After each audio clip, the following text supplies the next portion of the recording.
मैं doctor Dinesh Mittal, consultant surgeon, Devanshi hospital, Kota. मैं सभी से, जनता से ये अपील करना चाहता हूँ कि ये बिल एक बार अच्छे से पढ़ें और समझें, और ये समझें कि हम डॉक्टर जो एक छोटा व्यवसायी है, जो अपना खुद का व्यवसाय चलाता है, अपनी और अपने कई कर्मचारियों की सैलरी चलाता है, कई लोगों को रोज़गार देता है, जिसमें प्रत्यक्ष और अप्रत्यक्ष रूप से जुड़े हुए हैं। जैसे खुद के कर्मचारी, दवा व्यवसायी, आसपास के होटल कर्मचारी, छोटे नाश्ते वाले, ऑटो रिक्शा वाले, टेम्पो वाले, ये प्रत्यक्ष और अप्रत्यक्ष रूप से एक सरकार से जुड़े, एक हॉस्पिटल से जुड़े हुए हैं, और उनके साथ मिलकर अपनी आजीविका चलाते हैं। अब ये जो बिल बना है, ये जो एक रियल टैक्स पेयर है, जो सरकार को भी अपनी कमाई का बहुत बड़ा हिस्सा देता है, उसके ऊपर कुठाराघात है। ये बिल उनकी उनके और पेशेंट के रिलेशनशिप को ख़राब कर रहा है। जो पेशेंट और डॉक्टर का रिलेशनशिप, वो नाजुक रिश्ता है, जिसमें पैसा बहुत बाद में आता है, सबसे पहले विश्वास आता है।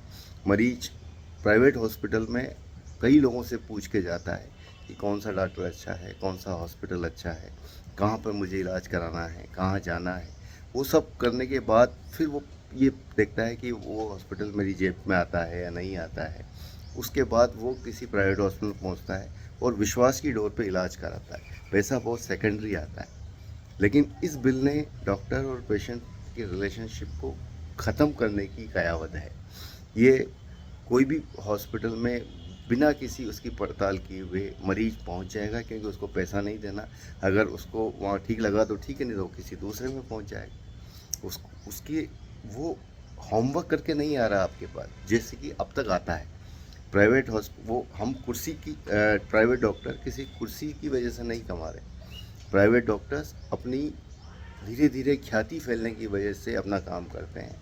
किसी कोई प्राइवेट हॉस्पिटल कोई बहुत बड़े बड़े होर्डिंग्स नहीं लगाता, कोई एडवर्टाइजमेंट नहीं करता। उसका उसका बिजनेस सिर्फ माउथ टू माउथ पब्लिसिटी से चलता है। और धीरे धीरे प्राइवेट हॉस्पिटल में मरीज सारी पड़ताल करके आता है, क्योंकि उसको वहाँ पे पेमेंट करना पड़ता है। और लेकिन अगर उसको किसी को पेमेंट नहीं करना पड़ेगा तो वो आ जाएगा, पसंद नहीं आया तो किसी दूसरे के यहाँ चले जाएगा, उसको पेमेंट तो करना ही नहीं। तो अल्टीमेटली ये एक छोटे बिजनेसमैन को, एक रियल टैक्स पेयर को क्रैश करने की कयावत है, जो जिससे हर इंसान को समझना चाहिए। गरीब हो तो उसका भी बिजनेस हॉस्पिटल से जुड़ा हुआ है, और जो मिडिल क्लास है, जो अपना बिजनेस चलाता है, ईमानदारी से टैक्स देता है, अल्टीमेटली ये बिजनेस उसके ऊपर भी ये इस तरह के इफ़ेक्ट उसके ऊपर भी आने वाले हैं। अगर ये सक्सेसफुली गवर्नमेंट इसको इम्प्लीमेंट कर देती है तो कल से राइट टू फूड बिल आ सकती है कि साहब आपको भूखे को खाना खिलाना ही पड़ेगा। कोई आपके पास भूखा आया, हम सब खिलाते ही हैं। आपके घर पे आज कोई भूखा आया है तो आप खिलाते हैं, लेकिन अधिकार पूर्वक आप किसी से खाना नहीं मांग सकते। उसी तरीके से अधिकार पूर्वक आप डंडे के जोर पे हमसे इलाज नहीं करवा सकते। खाना है, आश्रय है, होटल है, हॉस्टल्स हैं, इनको में आप ज़बरदस्ती, उनका अपना सिस्टम है, उनकी अपनी व्यवस्थाएं हैं, आप उसमें सेंध नहीं लगा सकते। इसलिए हम सरकार के शायद अभी समझ में नहीं आ रहा है, वो ये सोच रही है कि पब्लिक इससे बहुत खुश है, लेकिन हम जनता को ये समझना पड़ेगा कि ये जन विरोधी है। अल्टीमेटली हर बिजनेस इससे इफ़ेक्ट होने वाला है, और इसको ध्यान से समझें और सरकार को ये समझाने की कोशिश करें कि सबको मेहनत से कमाने दें और खाने दें। लोगों की मेहनत करना मत छुड़वाएं। ये फ्री की आदत कालांतर में उनको धीरे धीरे पंगु बना देगी और ख़त्म कर देगी। मेरी आप जनता जनार्दन से यही